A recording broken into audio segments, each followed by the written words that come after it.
Welcome to the Nomadic Spaces podcast, where we talk all things interior design, tiny houses, and happy homes. Each week, we explore different interior design strategies, the unique challenges of small spaces, and delve into the incredible lifestyle of tiny homes. Whether you're a fellow tiny house dweller or simply have an interest in interior design, this show has something for you.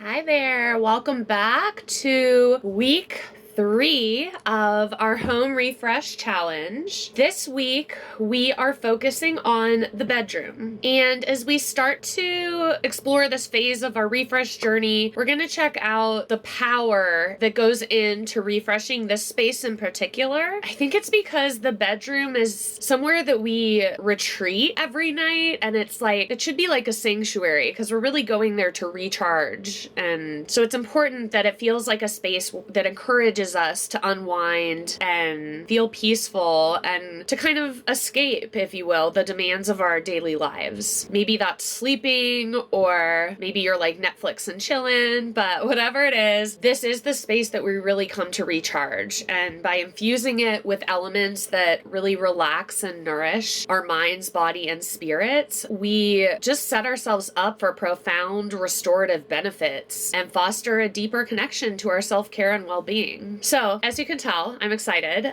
So let's get into our bedroom home refresh steps. First, like all the other ones, we're gonna declutter. It's just like embrace our inner Marie Kondo and go ahead and attack that dense clutter that has taken over. I feel like in these spaces, it's maybe like stacks of books, piles of clothes, and even some pieces, of furniture. That chair in the corner that's fallen from its noble purpose of at one time providing rest and now relegated to a makeshift laundry hamper. Definitely time to bid that farewell. So the decluttering mission is to really just embrace the philosophy of minimalism, and it's just a really good time to kind of shed excess as we have in the rest of the house. So I feel like bedrooms can be more personal maybe, or there's more emotional attachment.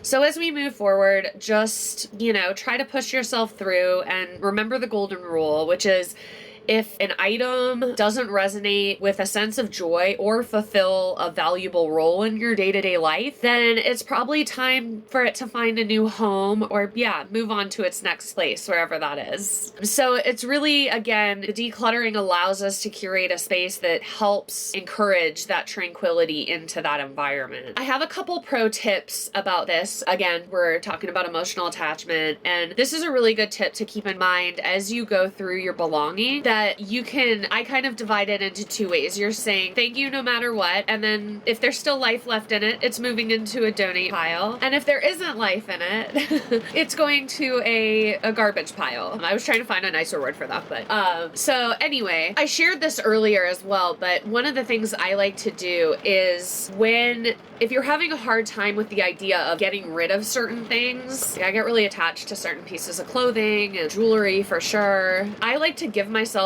a test run of sorts. So still move forward with the process, and you're actually going to pack up any throwaway items or donation items. I suggest doing a box or a bag for each. But what we're going to do is once those are all packed away, we're going to find somewhere in the garage, or if you're like me, maybe it's the trunk of your car, to store them for a few weeks. You're not actually going to throw anything away or donate it yet. You're just putting it away. It's being separated and put away. So if you need to set a deadline, I don't recommend doing it super long, but maybe a couple weeks. That's usually what I end up doing. So if in those few weeks you end up needing something out of that box, feel free to bring it inside and find a home for it and keep it. But at the end of that time period, anything you haven't gotten out of there, it's time to drop it off at the dump or your local thrift store or whatever, and do it guilt-free, because you've kind of given it a chance, and clearly those items aren't things you're missing enough to go get them. So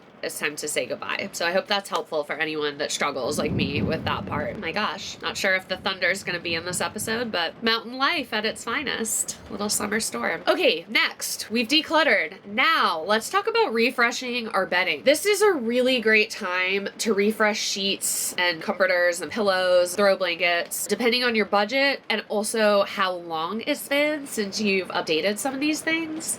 This is a really nice time to do it. So if you just got new stuff, your sheets are newer, whatever, no pressure. Maybe you're just looking at things like a couple throw pillows or throw blankets or something. I love this time of year to really maybe try to bring in some earthy colors and maybe cozy patterns. Plaids are making a comeback, geometric shapes, or even like just earthy muted colors, something like that. The power of patterns lies in that they're able to transform an otherwise mundane room into something that has a little bit of like personality and creativity, and hopefully just you connect to it on a deeper level. It's important it connects to you. No one else really matters, especially in the bedroom. Hi friends. I hope you are enjoying this show. Listening to podcasts and reading blogs like this is a great way to gain knowledge. But to really make change, you need to take action. Luckily, taking action doesn't have to be overwhelming, timely, or expensive. My Desk Refresh Guide is a great resource you can download totally free from the link in the show notes.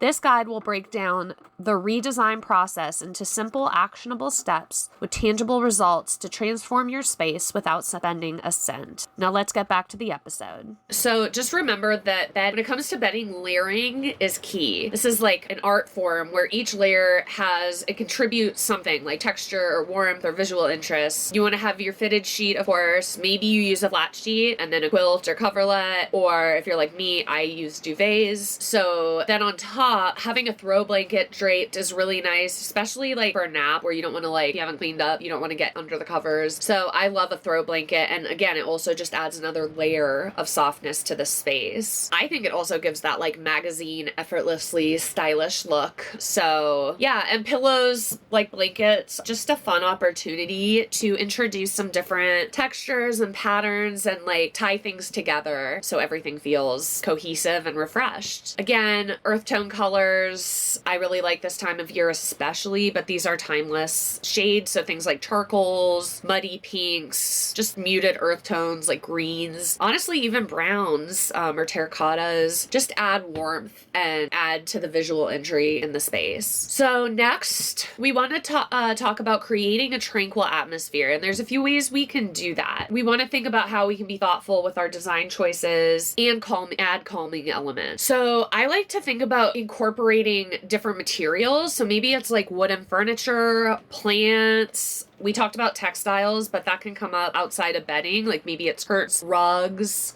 These elements add visual interest, but they also, again, just bring that sense of warmth and connection. So it helps promote relaxation and well-being as soon as you're in the space. Additionally, we want to pay attention to textures. We talked about rugs. This is an opportunity to bring in some texture, throw pillows, throw blankets. Anywhere you have textiles, this is a really good opportunity to kind of layer in some comfort and tactile appeal. Also think about incorporating aromatherapy. Maybe it's candles or diffusers, or if you like those sprays. Maybe it's something like known for calming properties, maybe like chamomile or lavender, jasmine. By engaging multiple senses, it really creates an experience that, again, like where it invites the relaxation and tranquility. Don't forget to personalize and style the space. It's important to infuse like your unique sauce into the room, your unique essence. So let the final embellishments of the space really represent who you are. There's so many ways to do this, but some examples, maybe it's a thoughtfully curated gallery wall of your favorite memories and photographs. Maybe it's showcasing like charming knickknacks, vintage brass pieces. I'm really into those. Don't hold back. This should really be an extension of your personality. So it's not just what I'm saying or any designer is saying. What do you have that's, what things do you own that are these small personal elements that really tell your story? To add a punch, if you're feeling like your room's falling a little flat, you can consider painting or wallpapering, maybe you want to do that as an accent wall. Typically in the bedroom, an accent wall is going to be behind the bed, so the back of the bed. You can also, for kind of a bolder look, consider painting or wallpapering the ceiling. That's been really common, bringing the walls all the way up into the ceiling as well. I love doing that. You could also do something like a painted headboard feature. I love like a classic arch kind of painted behind the bed, and then again, it just kind of gives that headboard feel without actually having one in the space. Great for small spaces too. So like we talked about in our other spaces, try to bring in a little bit of nature. So maybe a fiddle leaf fig or olive tree in the corner, especially dark corners. It's nice to kind of give them a little pop. If you don't have a lot of space, or maybe it's just like a small succulent or dried flowers on the nightstand, just a little touch of nature really goes a long way. And then we also don't want to forget about lighting. When it comes to lighting in the bedroom, integrating updating fixtures and lamps can have a transformative effect on the whole ambiance of the room. I always recommend having a bedside lamp on each side for symmetry, but also convenience. So each person has a light. If they're reading, they should have their own light source. That's kind of nice. In addition to bedside lamps, incorporating a floor lamp or stylish wall sconce can, kind of elevate the overall lighting scheme. It's something you don't see every day, and it's not just functional. They can also be decorative and really complement and enhance the space. This is particularly useful if you're trying to create cozy reading nook, or again, like dealing with a dark kind of corner. Don't forget that, we need to deal with ceiling fixtures. Please, no more boob lights. Whether you choose a simple flush mount or more of like a statement chandelier, the ceiling fixture really serves as a focal point that ties together the entire design, and certainly all the lighting. And it's important just generally to light the room and sets the tone for the rest of the space. I also recommend, especially in the bedroom, to play around with adding dimmers. It's usually pretty easy to add dimmers to your switches, and that will help just, again, create the perfect ambiance as light changes throughout the day. And just to make sure at night, usually we don't want something super bright, something softer and more diffused. It's just going to feel better and help us ease into our recharge. As we conclude this chapter of our challenge, let's move forward and take some action this week and really infuse every corner of our bedrooms with the essence of relaxation and refreshing. So thank you so much for being here. I am really excited. If you've gotten through all 3 weeks so far, thank you, and give yourself a huge pat on the back. I'm so proud of you. It is not something that a lot of people can take the commitment to do. So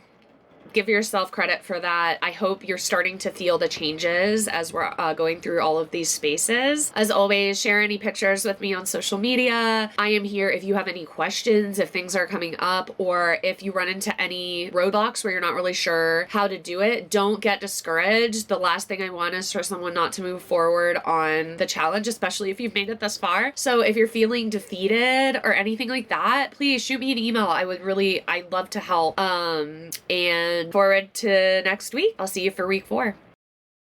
I hope you found today's episode helpful and inspiring. My goal with this show is to help others make changes that transform their space. But just absorbing content, even brilliant content like this, doesn't get results. Taking action does. If you are still listening, you might be ready to fully accomplish your design goals. My challenge to you is commit to taking one action right now before you don't. Taking action might look like booking a design project jumpstart, or maybe it's signing up for the free desk refresh guide, or maybe it's signing up for my mailing list, or maybe it's scheduling a complimentary connection call to virtually meet and discuss your design goals in more detail.